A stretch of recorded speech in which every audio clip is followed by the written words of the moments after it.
Here we are with the plunger from the Allis 442 baler that was, and to a great extent still is, in pretty rough shape. You can see 4 new bearings on there. So the way we're looking at it right now, actually up in this video, is the side that faces the left side, the plunger side of the baler. So these 4 rollers right on the side is 2 angles that are adjustable in the baler. Now, the old Allis roller plunger bearings, cam followers, they were in a bit of an oddball size. The oddball size is the 4 that I've replaced there were 3-inch OD, while the 3 others, which were 1 side guide bolts down there and 2 lower bottom guides there and back there, were 2-inch OD. Now, the common plunger bearings, the most common ones, are for used in New Holland and John Deere balers, are 2.5-inch OD. So there's, for these 4, there's a 1/2-inch difference on the diameter or 1/4-inch difference on the radius, what we actually care about. Thankfully, I bolted it up before I took this video so you can't see, but thankfully those holes were slotted and there was a good 1/4-inch extra for me to shift them up a little bit. So these ones are aftermarket versions of the New Holland or John Deere ones, and they will work just dandy. You can see they're sitting a little proud of the plunger there, which of course we need. A 3/4 fine thread. I've got SAE flat washers on there because they're a little bit thicker, and when I bolted them up, I made sure I pushed these flat washers up, and I'm going to put a little tack with a weld on each of them, probably right at the top, just to keep those bearings and make sure they don't drift, because that's where your force is going to be sideways down in this case. Now, one thing you need to make sure is 2 things. One, you want to make sure all those bearings are coplanar. So we have 4 points, of course, and 4 points on a plane. When you have that, one of them is going to be redundant.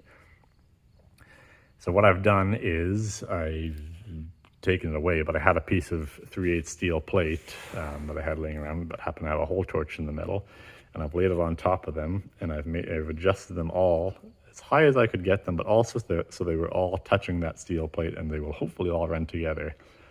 But that's not the only thing you have to be concerned with. You want that plane to be perfectly orthogonal to your shaft that your crank arm pushes,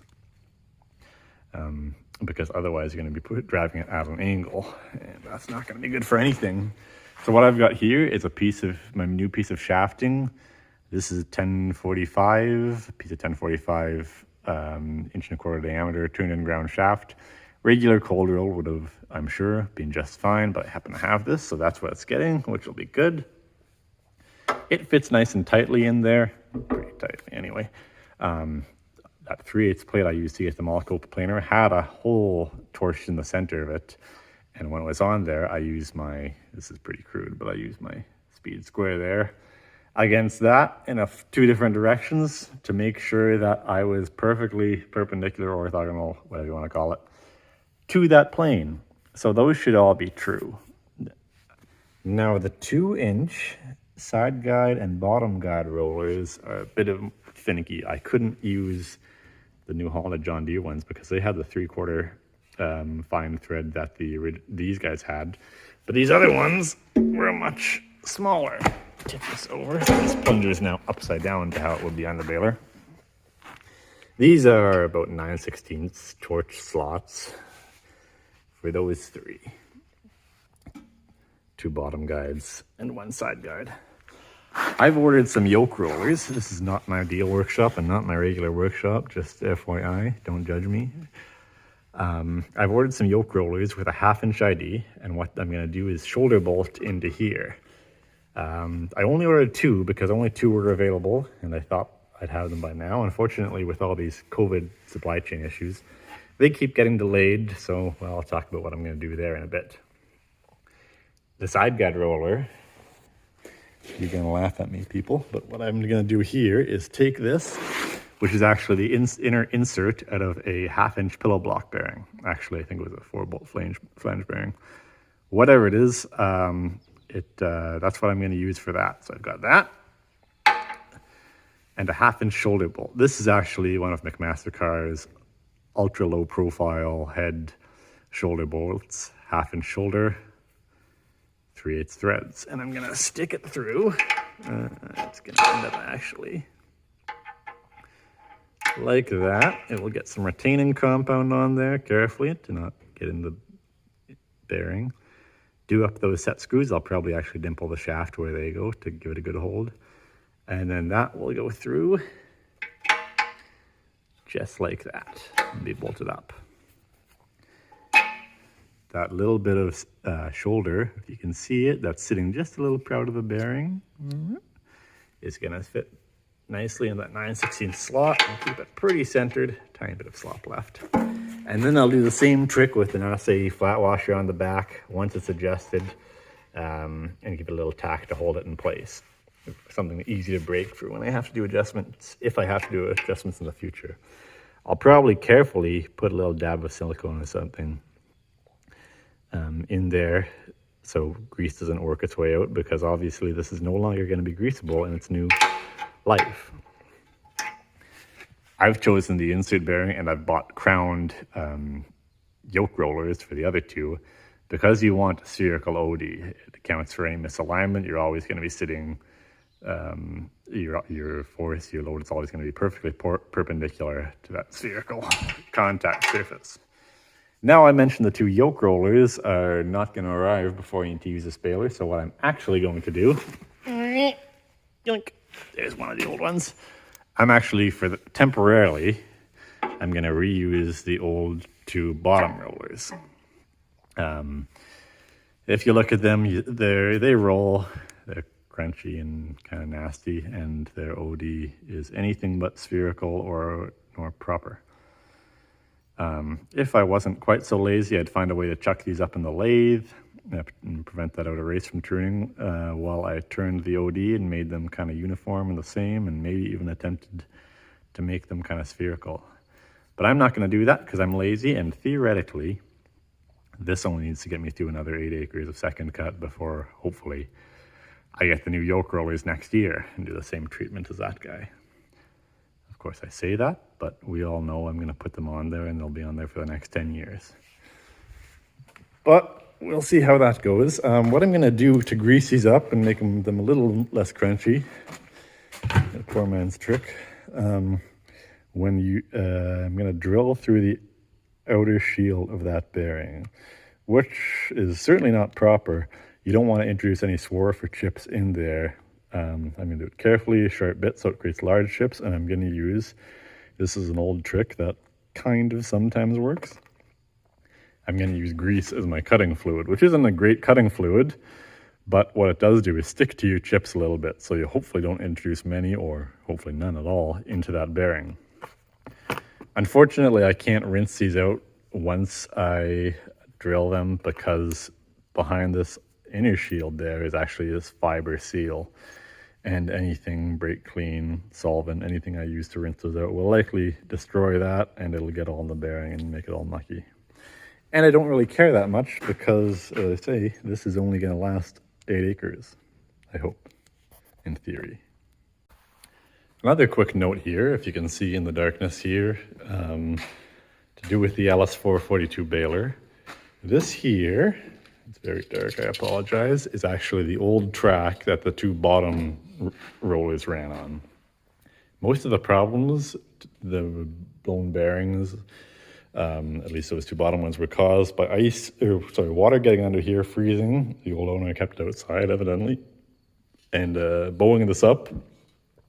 It was all over the map. It's a little better now. You can't really see how bad it is, but it's still not good. What I have here is a new one. I've made out of 3/8 by 2.5 cold rolled flat bar. The plow bolts that were in the old one were all seized and broke off. For the new one, I've just countersunk for flathead cap screws. I'm not going to bother to use plow bolts because I can get at all the heads and the bearing runs over here. It doesn't run over here, so it won't be over top of the head, so they'll be just fine. The old one was, at some point in its life, 1/4 inch. Kind of worn all crazy now. The new one is 3/8.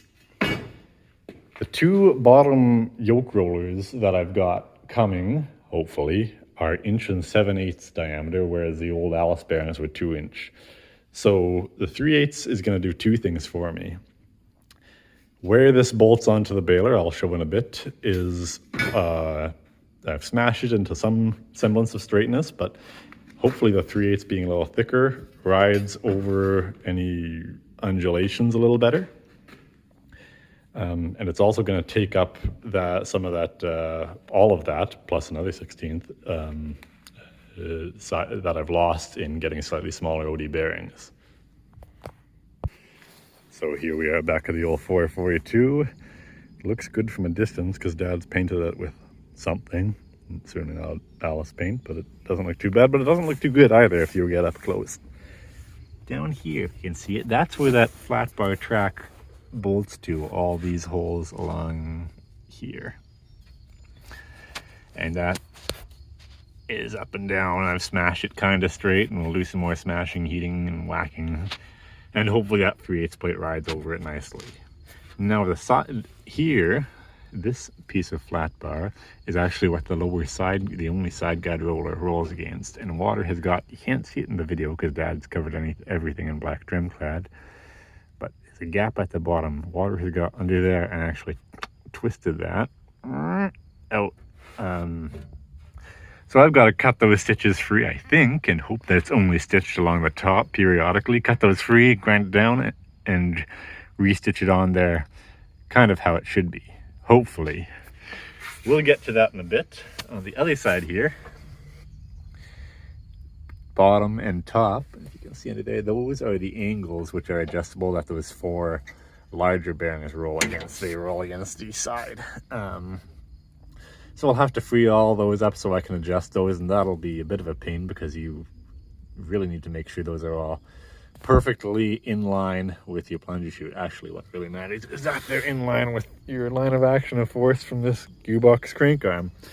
New Holland and presumably John Deere use the same style of adjusters. There's bolts on the bottom you'll loosen. I don't know if you can see any under there.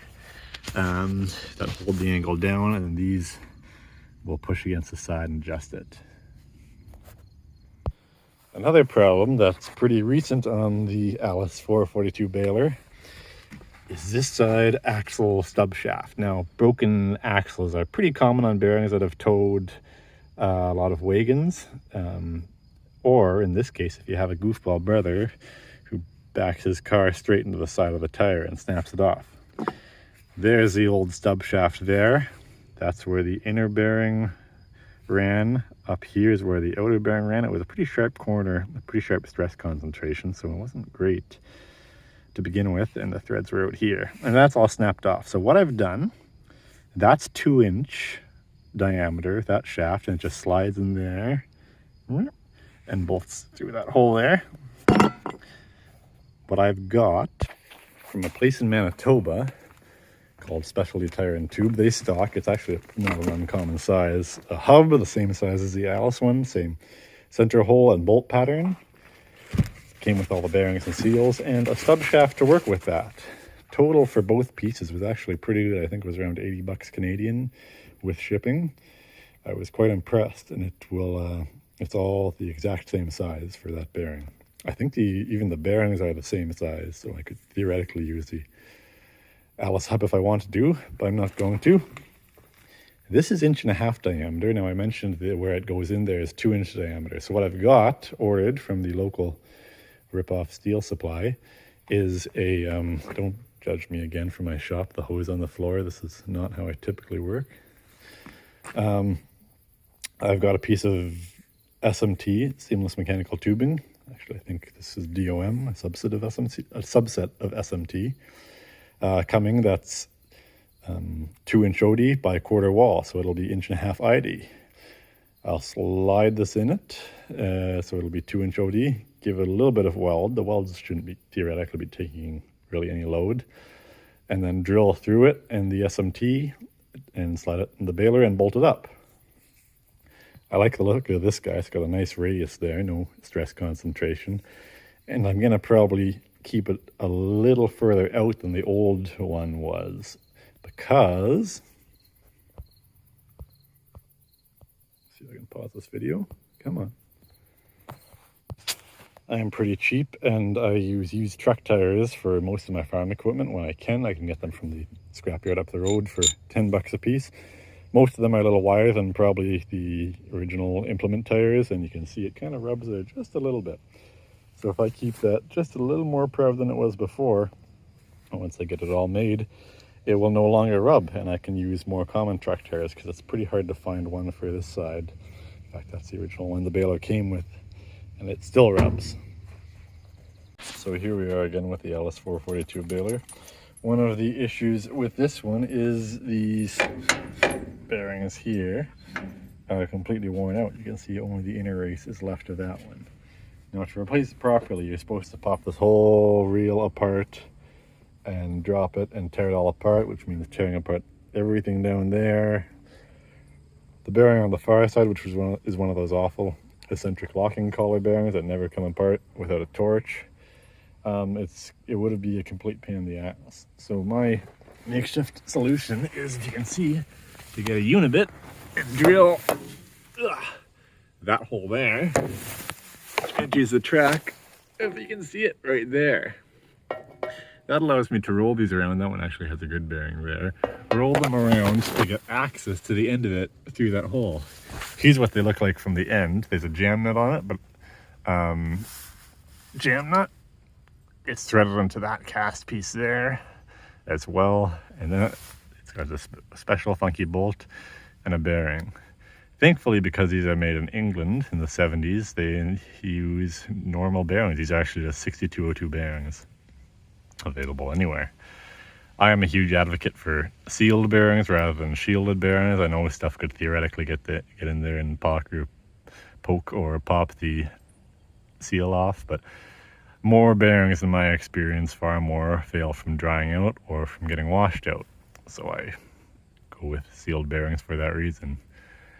Now that also allows me to, if I wanted to get access to these bearings in here. Just crawl up there. Because once you have that bolt out of there, once you've pulled that out, you can pop the bearing out of there and you can roll it around. When the reel gets up to this position, you can see I've taken that on there, off there. It's actually removable. It's outside of that track. It's a bit of a pain because they're seized on there pretty well, but that allows you to get at, if you can see it, this whole assembly in here where these bearings go. That one's taken apart. What they have on these Allis balers, it's a 3 rivet flange. I've cut the rivets off. I'll just use machine screws and these custom brass bearings. I'll have to get some machine. I'm probably not going to replace them this year, even though they're worn out, because I don't want to be bothered and because I'm cheap.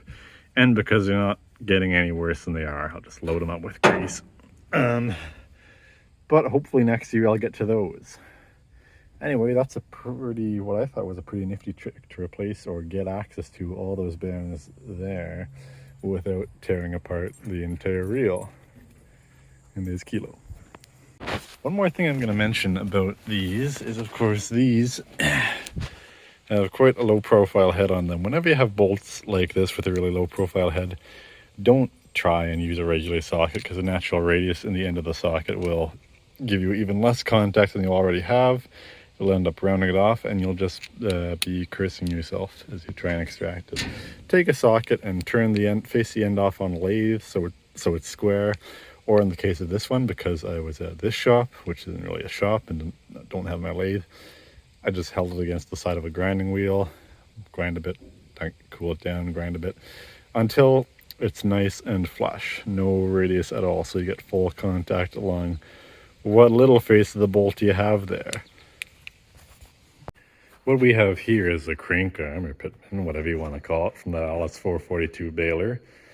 It was pushing pretty hard to try and get that plunger moving back and forth with those bad bearings and everything seized up. These bushings were worn pretty oblong. So I've got 2 new ones in there. They're ordered from a place called National Bronze. I think they're in Chicago or Detroit, maybe, that neck of the woods. 1 11/16 OD, 1 1/4 ID. Press them in there. The ones they had were a little long. This Allis piece was bored to that diameter only for about 1 3/4, I think, whereas the bushings were 2-inch long. So I crudely trimmed them down after I pressed them in there. They're a pretty snug fit on that new shaft, actually. I don't wonder if they were meant to be reamed to size. It fits in there, but it's a tight fit. I'll probably quickly do some polishing with some emery cloth or something in there to get the slide a little more smoothly in there and make sure grease can work its way out both sides. So yeah, that'll be the last piece to go on there. I'll use some machinery bushings on either side to make it a nice, pretty tight, but not too tight fit in that plunger.